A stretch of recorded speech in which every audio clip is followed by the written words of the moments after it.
Were I asked to put a fine point on the introductory video, it would be this. Germany's commitment to the fighting spirit was sewn into the origins of its modern civilization. English civilization was a Gesellschaft, a society founded on the equation of virtue and self-interest.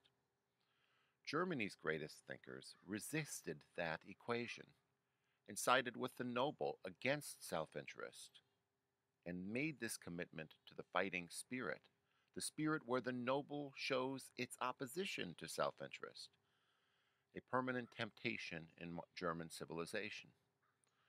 Germany's spiritual founders, its artists, and its philosophers thought of Germany as a Gemeinschaft, a community of belonging. As Germany united politically, this temptation was sewn into its politics, and only intelligent, prestigious statesmen could moderate it or turn it in a responsible direction.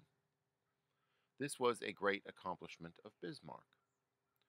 Enlightened statesmen would not always be at the helm, however, and World War I is the fruit of German civilization in this respect. Now, Ernst Jünger was a civilized German, which means that he was committed to the fighting spirit, and he was not overly attached to the humdrum bourgeois life. This becomes obvious in the opening paragraphs of Storm of Steel. One thing I will say about this book is that it is almost entirely abstracted from politics and strategy. The action is almost entirely embedded. It is particular. It is about taking this trench or defending that hovel or about the death of that man. Where it does mention politics and strategy, it says important things. And when it is accounting for the action, it is doing the work of the novel.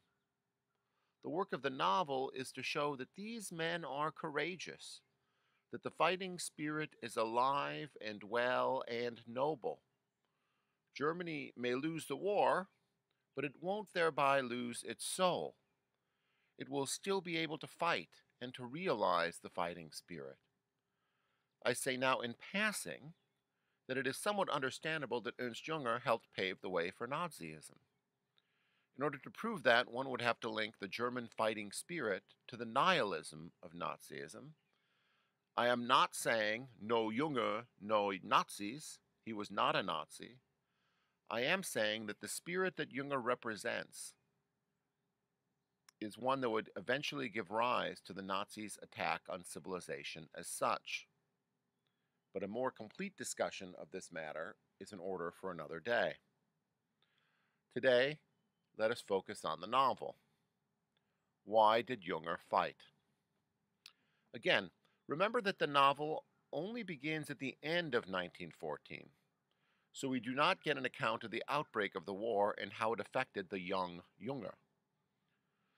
But he gives us a glimpse into his state of mind at the onset of the novel's second paragraph.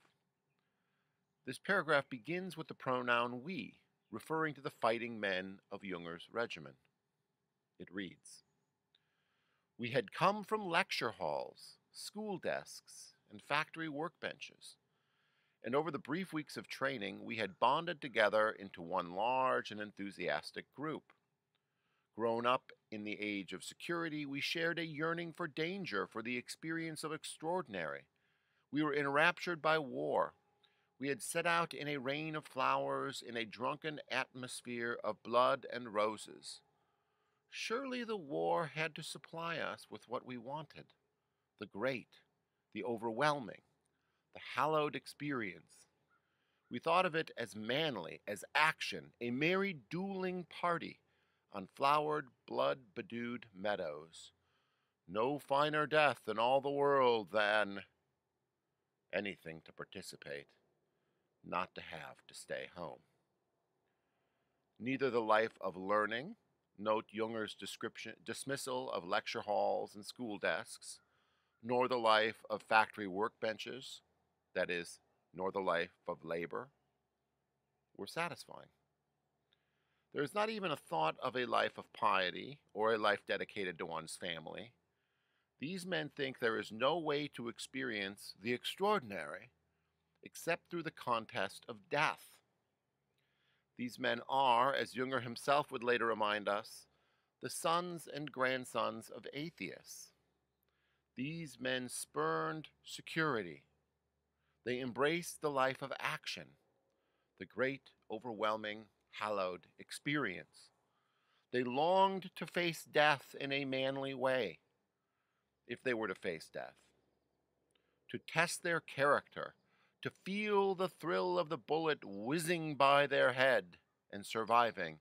These men would not want to stay home and miss that. The pillars of civilization, as it was known in England, the advancement of learning, the spread of commerce, these were not satisfying to Junger and his compatriots. They weren't extraordinary. They weren't hallowed and overwhelming.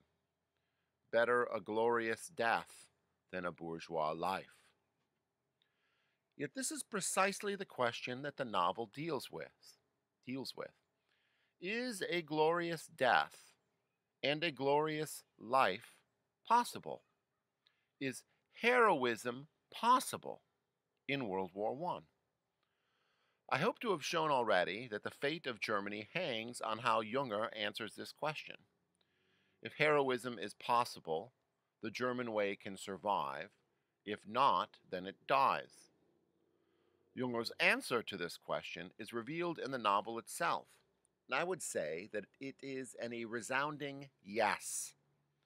Heroism is possible, and few are as heroic or as lucky as Junger himself throughout the novel, though there are men that he admires, and there are actions that are truly harrowing and tactics that defy human endurance.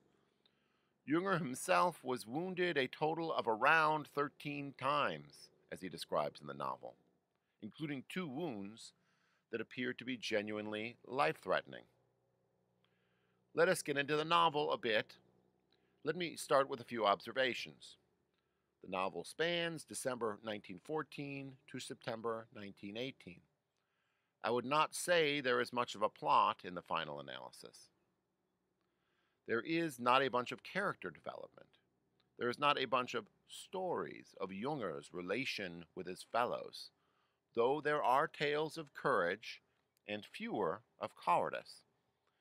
There is a bit of development in what the enemy is doing and in what Germany is doing, so that the war comes to look as if it were in stages. Stage 1 is when the battle lines are being set, roughly to the beginning of 1916. Stage 2 is a period of tactical innovation, where the Germans seem to be getting the upper hand. Stage 3 is a much greater mechanicalized attack by the Allies with airplanes and tanks especially, and eventually with the arrival of new blood on the Allies' side. Junger does not mention the Americans by name. And all these make it obvious that Germany is not going to win. Yet Germany still fights, and Junger takes his final and most serious wound in the service of a last-ditch effort that he knows will not foster victory. We will talk more about this in the next video, but let's get into it a bit now. Junger himself raises in rank and prestige as the novel proceeds. Nothing illustrates the theme of the novel more than its very last words, and I would like to illustrate the novel's radicalism through a somewhat close reading of that last scene. Let me set the scene. Junger presents a long discussion of the events after August 1918.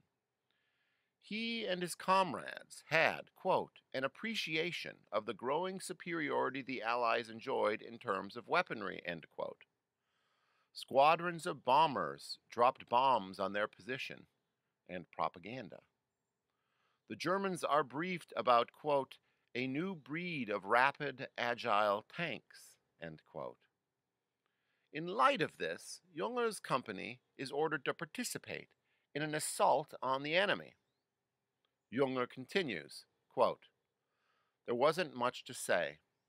In the course of the last few days, and a few with a kind of sweepingness that is only to be explained by the fact that an army is not only men under arms, but also men fused with a sense of common purpose, Probably every one of them came to understand that we were on our uppers. With every attack, the enemy came forward with more powerful means. His blows were swifter and more devastating. Everyone knew we could no longer win, but we would stand firm. Knowing its futility, they attempted the attack. Junger told his company that he was looking for volunteers to stay behind.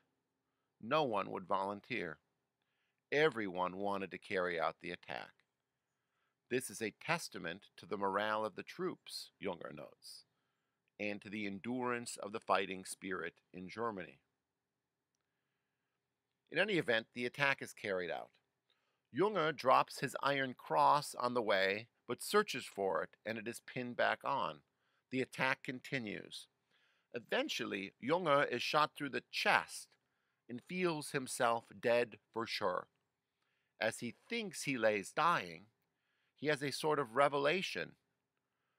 The, quote, inner purpose and form of his life, end quote, come to him, and he is, quote, untroubled and almost merry about it, end quote.